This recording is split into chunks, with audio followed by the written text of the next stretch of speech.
Akkam jirtu gooftaatti kan jaallatamtan ijoolleen Waaqayyoo nagaa keessanii nagaan Waaqayyoo mana keessaniif jireenya keessaniif hojii keessaniif haa ta'u jecha ani nagaa isinii dhiyeessaa kanan jiru obboleessa keessan Raajii Takkeedha. Har'a gara keessan kanan dhufe sagalee Waaqayyoo sheer isinii gochuudhaaf isinitti dubbachuuf dhufeera. Yohaannis boqonnaa 3:16 irratti sagalee Waaqayyoo akkas jedha. Waaqayyoo tokkicha ilma isaa dabarsee hamma kennutti biyya lafaa jaallatee kunis immoo isatti kan amanan jireenya bara baraa haa qabaataniif malee haa badaniif miti jedha. Galanni Waaqayyoof haa ta'u. Yesuus Kiristoos kan nuuf du'e jireenya akka qabaannuuf akka fayyinuuf jechuudha. Kanaaf iyyuu har'a waa'ee fayyinaa irratti dubbachuu barbaada. Fayyina jechuun maal jechuudha? Fayyina jechuun yeroo baay'ee waa'ee fayyinaa kana hin haasofna hin dubbanne jechuudha. Iddoo tokko amma cheerchii gaafa agalgaayini ani fayyeera jedhi gaafa jedhu ani fayyeera jenna yookiin immoo mana keenya keessa naannofne illee ani fayyeera jenna biiroo keenya keessa dhaabanne illee ani fayyeera jenna karaarra deemne illee ani fayyeera jenna. Haaleluyyaa nama gammachiisa. Haaleluyyaa ani fayyeera jenna. Ani fayyeera gaafa jennu maal jechuu keenyadha? Fayyina jechuun yookiin immoo salvation madaan gaafa jenne haasofnu ani baheera jechuudha. Cubbuu keessaa baheera jechuudha. Fayyeera gaafa jennu baheera jechuudha.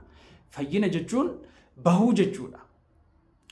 Akkuma hundumti keenya beeknu namni abboommii Waaqayyoo cabsuudhaan Heewwaan abboommii Waaqayyoo cabsuudhaan Addaam abboommii Waaqayyoo cabsuudhaan akka isaan cubbuu hojjetan. Cubbuun immoo du'a akka fidi. Miindaan cubbuudhaa immoo miindaan cubbuu namni cubbuu hojjetu tokko miindaan isaa du'adha. Kanaaf iyyuu Yesuus Kiristoos miindaa kana nurraa cufee jechuudha. Nurraa kaffalee jechuudha. Gatii kana nurraa kaffalee jechuudha. Sababiin isaa akka nu hin duuneef jechuudha. Namni cubbuu hojjetu tokko gatiin isaa fi kaffalamu du'aadha waan ta'eef Yesuus Kiristoos anaaf isiniif jedhee du'ee jechuudha. Fayyina jechuun immoo bahuu jechuudha. Achi keessaa akka baanuuf jechuudha. Cubbuu keessaa akka baanuuf, mana hidhaa sana keessaa akka baanuuf, garba cubbuu taane akka nu hin hafneef, Waaqayyo irraa adda baane akka nu hin hafneef Yesuus Kiristoos nuuf du'ee gatii sana nurraa kaffalee jechuudha. Kanaaf iyyuu har'a fayyeera gaafa jennu maqaa isaa duwwaa beekuutu hin ta'in wanta sana keessaa wanta fayya sana beekuu danda'utu nurra jira jechuudha. Kanaaf iyyuu Yesuus Kiristoos du'eera nuuf jedhee du'aa ka'eera gatii sana kaffaleera jechuudha. Gatiin kaffalame suni mana hidhaa sana keessa yookiin immoo cubbuu sana keessa akka baanuuf kaffalame jechuudha. Ifaadha miti fayyina jechuun bahuu jechuudha. Fayyina jechuun cubbuu keessaa bahuu jechuudha. Kuni baay'ee nama gammachiisa. Nam tokko hospitaala gaafa galu dhukkubfatee jechuudha. Dura fayyaa ture gaafa dhukkubfatee hospitaala galu yaalamee tiriit godhamee dookteriidhaan yaalamee gaafa bahu abaluu fayyeera nagaa argateera fayyee baqa iddoo isaa duriitti deebi'eera jedhama. Yesuus Kiristoos anaaf isiniin yaalee nuuf jedhee du'ee nu fayyisee cubbuu keessaa nu baasee jechuudha. Har'a fayyeera gaafa jennu iddoo sana namni ani fayyeera jedhu biyya lafaa keessaa yookiin immoo cubbuu keessaa tokko cubbuu keessa jira, ejja keessa jira, hanna keessa jira, waliin dhahaa ani fayyeera jedha. Salphaamatti ta'eedha. Ani fayyeera jedha bakka salphaamatti jechuudha. Ani fayyeera jedha, an fayyeera jedha. Garuu waan inni gochaa jiru immoo dhukkuba jechuudha. Dhukkuba keessa jira jechuudha. Ejja kana keessa ooluun dhukkuba, hanna kana keessa ooluun dhukkuba, waliin dhahaa keessa ooluun dhukkuba. Garuu namichi maal jechaa jira? Ani fayyeera jechaa jira jechuudha. Yesuus Kiristoos na fayyiseera jechaa jira jechuudha. Yesuus Kiristoos dhuguma nu fayyiseera.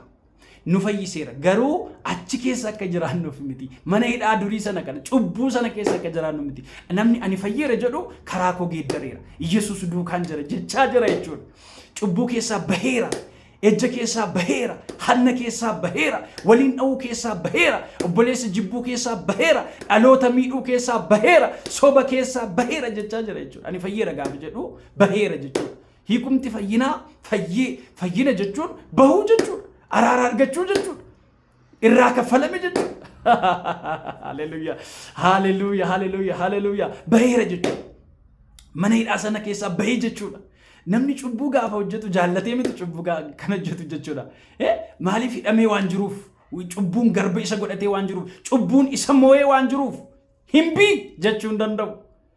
Kanaaf iyyuu namni cubbuu keessaa jiru himbii jechuu kan hin dandeenye karaa isaa kan hin geeddarre garuu immoo ani fayyeeraa duwwaa kan ta'e namicha kanaaf maaltu barbaachisaa? Gaaffii tokko kaasuu danda'uun isa irra hin jiru namicha kana akkamittanii fayyina argachuu danda'a jedhee gaaffii kana kaasuun nurraa eegama jechuudha. Akkam fayyine beeknaa, cubbuu keessa akka jirru beeknaa, akka hin jijjiiramne beeknaa, akka waan xixinnollee dhiisuu akka hin dandeenye beeknaa. Yesuus gatii akka nuu kaffale beeknaa, gatii cubbuu akka nurraa kaffale beeknaa, garuu ammayyuu achuma keessa jira.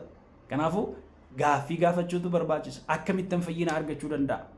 Akkamittan fayyina gooftaa Yesuus fudhachuu danda'a? Akkamittan karaa haraara fayyina jechuunoo maqaa duwwaa otoo hin ta'in karaa geeddaruu jechuudha. Yesuus duukaa deemuu jechuudha. Cubbuu kaleessa gochaa ture sana dhiisuu jechuudha. Dhiisteetta kaleessa gochaa jirtu dhiisteetta kaleessa hin sobda'uute soba sana dhiifteetta karaan kee geeddarameera dandeesseetta Waaqayyo wajjin deemaa jirta. Waaqayyo wajjin deemuu barbaadda garuu deemuu dadhabde cubbuu keessa jirta. Rakkina adda addaa keessa jirta. Dhukkuba keessa jirta. Cubbuu jechuun dhukkubadha walumaa gala du'a fida takka ture jechuudha. Gatiin isaa du'adha. Garuu kana keessa otoo jirtu karaa isaa kan wallaalte har'aan obboleessi kee kunuun sitti maan jira akkamittan fayyina argadhaa fayyina yoom maal godheen argadhaa jettee gaaffii kana gaafachuu danda'utu sirra jira. Gaaffii kana dhugumatti si barbaachisa yoo ta'e hin kaafta yoo ta'e akkamittan fayyina argachuu danda'a? Anoo cubbuu keessan jira. Anoo kunoo ammayyuu borcaan jira. Kana dhiisuu hin dandeenye, sana dhiisuu hin dandeenye. Waa'ee biyya lafaa kanaaf ammayyuu garaan koo hin sirbaa kan jettu fayyinni immoo yoomidha obboloota koo har'a mitire. Kanaafiyyuu fayyinni na barbaachisa. Akkamittan fayyina argachuu danda'a jettanii gaaffii kana kaasuu barbaaddu yoo ta'e gaaffii kana qabdu yoo ta'e mata duree isa taanutti akkamitti fayyuu akka dandeenyu fayyina akkamitti argachuu akka dandeenyu sagalee Waaqayyoo keessaa dudubbisaa isiniin ibsaa Hafuura Qulqulluun isin barsiisaa Hafuura Qulqulluun isin hubachiisaa fayyinni akkamitti argamuu akka danda'u hiikamuun akkamitti argamuu akka danda'u sagalee Waaqayyoo keessaa wal wajjiniin barannaa iddooma sana dhaabannee cubbuudhuma keessa dhaabannee ani fayyeera jenna otoo hin ta'in hiikamnee keessaa baanee gooftaa keenya wajjin deemnee Waaqayyoon gammachiifnee ifa taanee ani fayyeera jechuu akka dandeenyutti akkamitti fayyina argachuu hin danda'a isa jedhuufi gaaffii kana qabaattanii mata duree isa taanu kana yoo ilaaltanii fayyina akkamitti argachuu akka dandeenyu dhugumatti Waaqayyo nu barsiisaa. Waaqayyo kan nuuf du'e nu fayyisuuf jedheetu cubbuu keessa akka jiraannuuf miti. Namni cubbuu keessa jiru nama mana hidhaa keessa jiraatu irra caala jechuudha. Rakkataadha, dhiphataadha. Yoo hojjete dhaqee cubbuutti balleessa. Karaansaa hunduu nagaan qabu. Hin kolfa afaaniin haasa'uu danda'a. Kanaafuu Yesuus akka nun achi keessa jiraanneef nu du'e.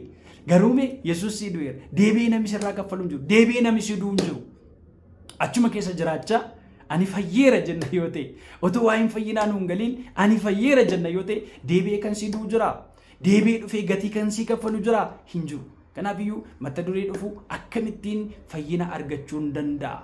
Akkamittan fayyina jechuun cubbuu keessaa bahuu jechuudha. Edda ta'ee akkamittan fayyina argachuu danda'a. Maal yoon godheen fayyina argachuu danda'a isa jedhu mata duree toopikii isa taanu hin barannaa. Waaqayyo gooftaan hunduma keessa naa eebbisu. Garuu yaada kana akkasin hordoftan fayyinni salphaa miti. Fayyinni barabaraa kun salphaa miti. Fayyina lubbuuti. Fayyina barabaraati waan ta'eef Waaqayyo gooftaan fayyinaan nu gonfachiisa. Fayyinaan mana kee guuta. Fayyinaan jireenya kee guuta. Hin fayyita. Waaqayyo si fayyisa. Waaqayyo si hiika. Cubburraa hin hiikamta. Dhukkuba kamirraa hin hiikamta. Maqaa gooftaa Yesuusiin haaleluyyaa na wajjin kadhadha. Maqaa gooftaa Yesuus Kiristoosiin fayyina kan dhabdan fayyinni isiniif haa dhufu. Hiika kan dhabdan hiikamsi isiniif haa dhufu. Karaa kan wallaaltan dubbii amma dubbatamaa jiru kanaan karaan keessan kan baname haa ta'u. Haaleluyyaa akkamittiin fayyina argachuu danda'a isa jedhu mata duree ittaanutti wal wajjiniin ilaallaa. Gooftaan hunduma keessan haa eebbisu. Eebbifama. Ameen.